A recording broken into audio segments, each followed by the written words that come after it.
Bwana Yesu asifiwe, mwana wa Mungu. Naomba niongelee prophecy. Kumekuwa na tabia, sijui niseme au baadhi ya watumishi wa Mungu, na sijui kama kweli ni roho wa Mungu anaongoza, lakini nimekuwa nikishuhudia sana kwamba mtu anatoa unabii, it's fine, it's good, kwamba kuna tukio fulani linakuja kutokea, labda tuseme ajali, majanga, moto, vifo, whatever. Sasa kwa nini nimekuja kuliongelea hili? Kwa sababu unabii sio mbaya, kutoa unabii au kumpa mtu unabii sio mbaya, lakini kitu kimoja lazima tufahamu kwamba unapopewa unabii maana yake umepewa assignment. Sio kwamba tu wanasema kwamba wewe utakuwa utapata kazi afu umerelax. No. Ukipewa unabii na mtumishi wa Mungu maana yake ni kwamba kuna homework ya kufanya. Ibrahim, ukisoma Mwanzo 15, Mungu alimwambia nataka nikubariki. Ule ulikuwa ni unabii. Lakini baadaye sasa, ili kuweza kuprocess, Ibrahim akamuuliza Mungu, ili unibariki nifanyeje? Mungu akamwambia okay, kwanza toka nje angalia. Angalia jua. Unaona hizo nyota? Hizo ndio kiwango cha baraka zako. Kwa hiyo okay.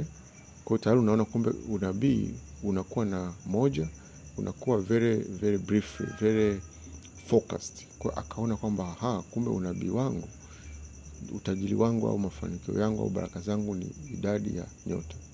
Lakini pia akamwambia ili nikubariki lazima unitolee. Kuna vitu alimwambia. Sasa kwa sababu ya nafasi siwezi kusema, lakini kuna conditions na lazima uzifanye. Kwa hiyo Ibrahim ambaye ndio baba yetu wa imani alizifanya na ndio maana alibarikiwa. Kwa ukipewa unabii, ukisikia unabii maana umepewa conditions, umepewa instructions. Tatizo ni kwamba unabii unapotolewa inanikera hiki kitu. Kwa mfano nimeshuhudia baadhi ya watumishi wa Mungu wanatoa unabii kwamba kutatokea moto, kwa mfano Kariakoo, kutatokea jengo litaanguka Kariakoo, unasikia, au kuna ajali, meli itaanguka au ndege au magari yatagongana, ajali au mtu atakufa.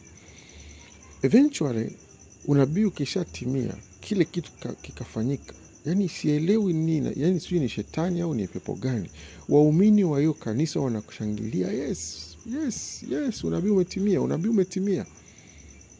Bwana Mungu, let's be serious. Hii ni roho gani na ni Mungu gani tunamwabudu? Yani wewe umetabiri kwamba kuna moto utatokea Kariakoo, au kuna jengo litadondoka Kariakoo.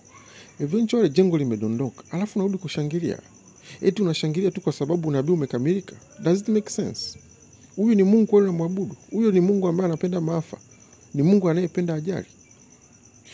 Mimi ambacho nakijua na ambacho Mungu amenifundisha ni kwamba anapokupa unabii utoe, ni kwamba amekupa assignment. Wewe kama mtumishi wa Mungu, wewe kama mshirika wa hilo kanisa, unataka muingie kwenye maombi ya kufunga na kuomba kuhakikisha hicho alichokuambia kisitokee. In fact, mimi naamini unabii au mtu kutoa unabii ni kwamba hakikisha kile ambacho Mungu amekuambia kisitokee. Unless kuna vile vichache ambavyo yeye ndo anasema lazima kitokee. That's very well known. Kwa mfano kipindi cha Ruth, kipindi cha Noah, ni unabii alitoa na vikatokea. Sasa kuna unabii ambao Mungu akisema lazima utoke, lakini kuna nabii ambazo ndio asilimia kubwa akikupa anakupa instruction. Make sure unaingia kwenye maombi visitokee. Nitakupa mfano. Mimi majuzi hivi aliniambia kwamba kuna ndege, in fact alionyesha kwamba ndege ya Tanzania na naiona, ananionyesha shetani kabisa ameikamata ile ndege, alafu ameichukua ameitupa kuzimu. Yaani ndege jinsi ilivyo nzima na watu wake ameichukua. Mungu akaniambia unaona, hii ndio plani ya shetani. Kuna ndege inakuja kuchukuliwa na watu wote. Ingia kwenye maombi, funga, omba, sambaza hii roho, maliza hii kesi.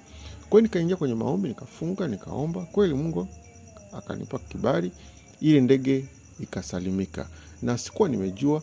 Siku moja pia baadaye napita kwenye mitandao ndo naona mtu ameandika, anasema ndege ya Tanzania ilikuwa itue uwanja wa hapa Dar es Salaam wa ndege, lakini bahati mbaya kutokana na hali ya hewa ikashindwa kutua, ikaenda kutua Zanzibar.